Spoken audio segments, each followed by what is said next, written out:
픽업 트럭은 한국인들에게 아직까지는 낯선 차종입니다. 픽업 트럭은 미국인 고유의 가족 문화, 레저 문화 더불어 직접 차부터 집까지 스스로 고치는 게러지 문화를 대변합니다. 도심 레저를 위해서는 미드 사이즈인 픽업 트럭을 구매하고요. 집을 고치는 건축업자와 가족들과의 사막 여행을 즐길 사람들은 풀사이즈 픽업 트럭을 구매합니다. 미국에서 가장 잘 나가는 픽업 트럭은 포드의 F 시리즈입니다. 포드는 2019년에 F 시리즈만으로 50조 가까운 매출을 달성했는데요. 36년 이상 미국 판매 1위 자리를 지켜온 F150은 포드의 뛰어난 자산이자 핵심입니다. 이 포드의 알짜배기인 F150의 바디온 프레임을 가져와서 만든 대형 SUV가 있습니다. 그것은 바로 올해 한국 시장에 선보이게 될 포드 이스페디션입니다. 한국 소비자들은 미국인들만큼 실용적이고 심플한 픽업 트럭을 필요로 하지는 않지만 풀사이즈 SUV라면 조금은 다른 이야기일 수 있습니다. 차박과 캠핑을 즐기며 뛰어난 주행 성능을 가진 차량을 찾고 계신 분들에게 아주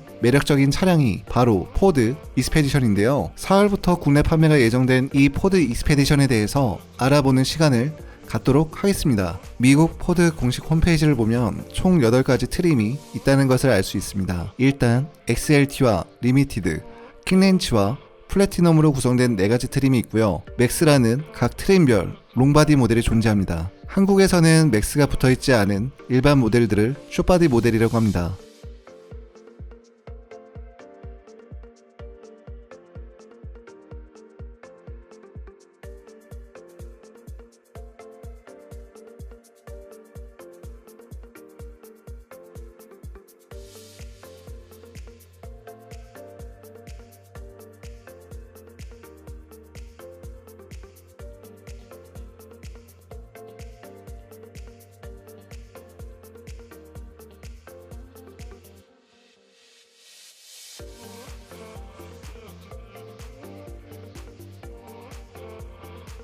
포드 익스페디션의 사이즈를 살펴보시겠습니다.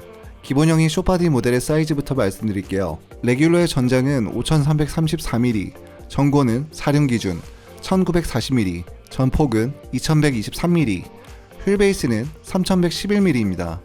여담으로 맥스의 전장은 5636mm, 전고는 1935mm, 전폭은 2123mm, 휠베이스는 3342mm입니다. 내비게이터 숏바디와 전장과 전폭이 똑같습니다. 이스페디션이 그만큼 대단한 크기의 차량이라는 것이고요. 전고는 내비게이터가 2mm가 작습니다. 이것도 거의 동일하다고 보이고요. 휠베이스도 일치합니다. 같은 프레임을 사용하는 내비게이터와 동일한 크기의 차량이라고 보시면 될 것 같습니다. 링컨의 럭셔리 SUV인 에비에이터보다는 전장은 270mm 길고요. 전고는 180mm 높습니다. 전폭은 100mm가 넓고요. 휠베이스는 86mm 정도 깁니다. 휠베이스를 보면 에비에이터만큼의 공간 효율을 뽑아내지 못한 것 같아서 아쉽고요. 숏과 롱바디의 레그룸은 동일한데요. 2열 레그룸은 1054mm이고 3열 레그룸은 917mm입니다. 물론 시트 슬라이딩을 통해 공간을 더 확보할 수 있고요. 제가 말씀드린 수치는 슬라이딩 전에 기본으로 확보되는 공간을 말씀드린 것입니다. 한국의 숏바디 모델만 들어오는 이유가 이것으로 유추해 볼 수가 있겠네요. 실내 공간은 비슷하지만 전장 사이즈가 30cm 정도 가량 커지는 점은 한국의 도로 사정에 있어 감당하기 쉽지 않아 보입니다. 특히 주차 부분에서 말이죠. 포드 이스페디션은 어떤 엔진을 사용할까요? 2017년 소개된 3.5L 에코버스트 V6 2세대 엔진이 탑재되었는데요. 현재는 F150 픽업 트럭의 주력 엔진으로 사용되고 있습니다. 플랫폼뿐만 아니라 심장까지도 가져온 것이네요. 전 세대에 비해 수명이 길고 예열도 빠르며 배기도 줄어드는 엔진이라고 합니다. 진동도 잘 잡혀서 떨림도 잘 느껴지지 않습니다. 엔진은 스탠다드와 플래티넘으로 구분되는데요. 스탠다드는 375마력의 65토크의 파워를 자랑합니다. 플래티넘은 400마력의 66.4토크 이기 때문에 한층 더 놀라운 퍼포먼스를 보여줄 것 같습니다. 한국에는 플래티넘 모델이 들어올 예정입니다. 그리고 고RPM으로 운행되기 때문에 저단부터 최대 토크를 발휘한다고 하고요. 파워가 느껴지며 터보렉이 줄었다고 합니다. 종합연비는 리터당 8.5km입니다. 익스플로러 2.3 리미티드가 8.9인 것과 비교하면 상당히 좋아 보이는 연비 수치입니다. 물론 한국에서 인증 후에 수치를 다시 봐야겠지만요. 10단 자동 변속기를 사용하고요. 변속기는 각 단의 기어비 폭을 좁혀 구동력의 손실을 최소화하고 저속과 고속에서 고른 퍼포먼스를 낼 수 있도록 지원합니다. 현재 포드 익스페디션은 바디온 프레임을 사용합니다. 앞에서도 말씀드렸다시피 F150에 플랫폼을 가져온 것인데요. 링컨 내비게이터처럼 오프로드 차량에 플랫폼을 가져온 만큼 요철이나 방지턱에서의 승차감은 기대해볼 만하나 고속주행에서 모노코크 바디의 승차감을 따라잡기는 쉽지 않을 것이라고 생각합니다. 차체가 워낙 크기 때문에 접지력은 좋지만 주행 영상을 보면 저속 구간에서도 롤링이 발생하는 것을 볼 수 있습니다. 하지만 풀사이즈 SUV라는 점을 감안하면 롱바디에서 오는 우수한 승차감을 제공한다는 평도 많습니다. 실일 구매 의사가 있으신 분들은 시승을 통해서 직접 파악하시는 편이 정확하다고 생각합니다. 서스펜션은 멀티링크 인디펜던트 리어 서스펜션이 제공되고요. 노면 상황을 인지 후 서스펜션 댐퍼에 압력을 조절하여 충격을 줄이는 CCD 기술이 탑재되어 있기 때문에 안정감 있는 주행에 도움이 됩니다. 픽업 트럭의 디자인은 남성적인 매력이 중요하며 운동선수의 팔근육 같은 두툼한 보디라인이 매력적인데 그 디자인이 풀사이즈 SUV인 익스페디션에도 그대로 나타납니다. 투박하고 심플하지만 카리스마 넘치고 섹시하기도 합니다. 가늘고 쪼개지고 디테일한 디자인은 세단에서 보여줘야 한다는 것이 미국 차의 디자인입니다. 포드 익스페디션의 전면부입니다. 사람들은 익스페디션의 측면부에서 오프로드 트럭의 느낌을 강하게 받는다고 이야기하지만 정면도 그 못지않게 오프로드 트럭의 느낌이 많이 납니다. 물론 일체형 그릴과 헤드라이트의 조합, 그 사이를 가로지르는 사각형의 크롬 라인은 서로 잘 어울린다고 생각합니다. 하단 부분은 거대하고 투박하며 실용적이지만 우아하지는 않습니다. 그래도 한 마리 토끼라도 잡은 것은 대단한 일이고요. 에어 인테크의 크롬도 적절해 보입니다. 빗물 감지와 윈드실드 기능을 갖춘 와이퍼가 장착되어 있습니다. 이제는 측면부를 살펴볼까요? 거대한 진마차가 서 있는 듯합니다. 후면부 많은 적재 공간을 갖춘 트럭의 느낌이 강하고 SUV의 느낌은 약합니다. 거대한 차량의 디자인 밸런스를 갖추기 어렵기 때문에 C필러 뒤를 일부러 두껍게 하여 차량 앞과 뒤의 공간 배분이 적절해지는 느낌을 주었고요. 3열의 윈도우도 너무 크지도 않고 작지도 않은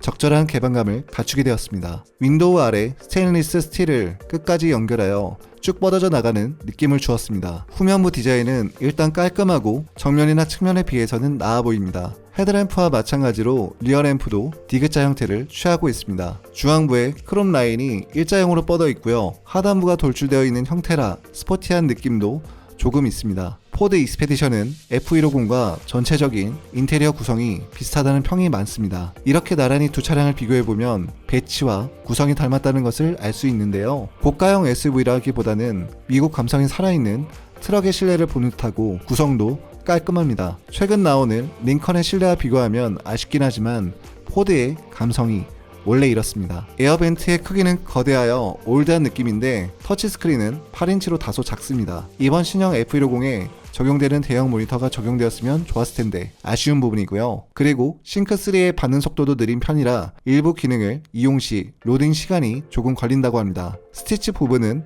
고급스럽게 하려고 했고요. 센터 콘솔 박스 공간 또한 F150 못지않게 넓습니다. 스티어링 휠은 오프로드 트럭 느낌이 나는데 괜찮고요. 스티어링 휠 왼쪽은 계기판 컨트롤에 관련된 것들이, 오른쪽에는 블루투스 컨트롤에 관련된 조작 칼럼이 배치되어 있습니다. 카메라 버튼을 눌러서 주변부와 차량 뒷부분의 상황을 파악할 수 있고요. 360도 어라운드 뷰의 카메라 해상도는 살짝 떨어지는 편입니다. 터치스크린 위에 드라이빙 버튼들이 직관적으로 나와 있어서 사용하기 편리하고요. 계기판은 터치스크린과 마찬가지로 8인치이며 직관적이며 시인성도 뛰어납니다. 뱅앤 올슨 스피커가 12개 배치되어 있습니다. 1열 시트는 통풍과 열선을 지원하는 10가지 방향의 운전석 시트와 동승석 시트가 제공이 됩니다. 2열 공간은 넓은 편입니다.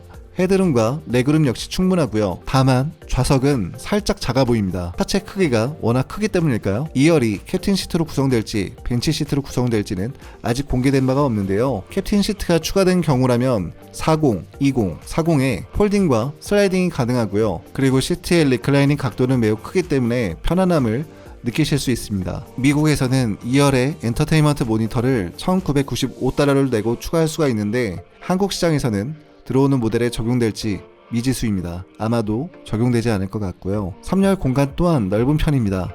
좌석이 짧기 때문인지 몰라도 무릎 공간도 제법 확보되어 있습니다. 앞서 말씀드렸다시피 C필러와 D필러 크기가 상당한데도 3열 글라스 크기가 큰 편이라 개방감을 느끼실 수 있습니다. 가죽 느낌은 괜찮고 측면 수납 공간에는 2개의 컵홀더와 USB 포트 하나씩 배치되어 있습니다. 3열 또한 전자동으로 리클라이닝이 된다는 점이 매력적이고요. 가운데 시트의 안전벨트가 측면 좌석 위쪽에 배치되어 있습니다. 트렁크 기본 공간은 위로 넓지 않은 편입니다. 좌석을 폴딩시켜야 적재 공간이 많이 생기는데 3열은 전자동이고 2열은 반자동입니다. 옵션을 선택해야 하는 것이지만 한국에는 기본으로 포함되어 있지 않을까 생각해봅니다. 다음은 포드 익스페디션이 갖추고 있는 안전 및 편의사항에 대해서 알아보시겠습니다. 롤 스테빌리티 컨트롤이라는 기능은 내비게이터에서 한번 설명드린 적이 있는 기능인데요. 운전자가 방향을 바꾸는 순간, 특히 고속주행 시의 안정성과 마찰력을 유지하는 기능입니다. 차체 제어 장치인데 포드가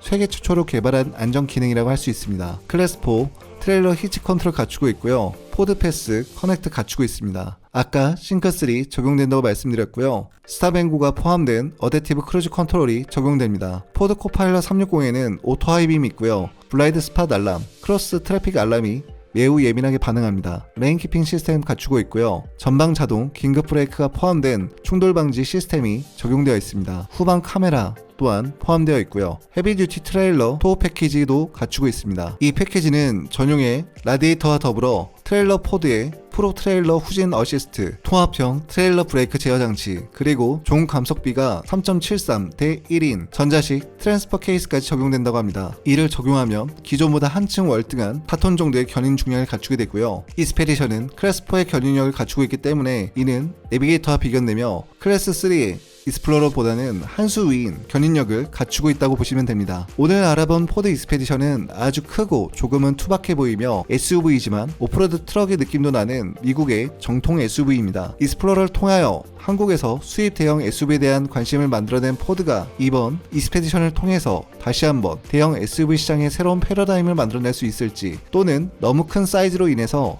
조금은 외면을 받을지 궁금해지는 부분입니다. 최근에 자동차 시장에서 보여지는 트렌드인 실내의 럭셔리함과는 거리가 있는 심플한 실내 디자인이 과연 국내 소비자들에게 어떻게 보여질지도 궁금해지네요. 포드는 우리나라의 라이프 스타일을 고려하여 수익을 낼 차종을 선정하는데 내비게이터와 익스페디션을 올해 한국 시장에 도입하기로 한 것은 이유가 있다고 생각합니다. 풀사이즈 SUV가 가지는 상당한 적재 공간과 견인 능력은 차박과 캠핑을 즐기는 직장인들에게 매력적인 요소입니다. 실제로 이런 문화를 제대로 즐기는 데 있어 기존 5m 5cm의 전장은 조금 작을 겁니다. 그리고 3.5L 에코부스트 엔진을 가지는 파워는 이렇게 거대한 차량이 쭉쭉 뻗어나가게 만들어주고요. 독일의 유니바디 SUV를 살펴보던 관점으로는 익스페디션의 진정한 매력을 알기 어려울 것입니다.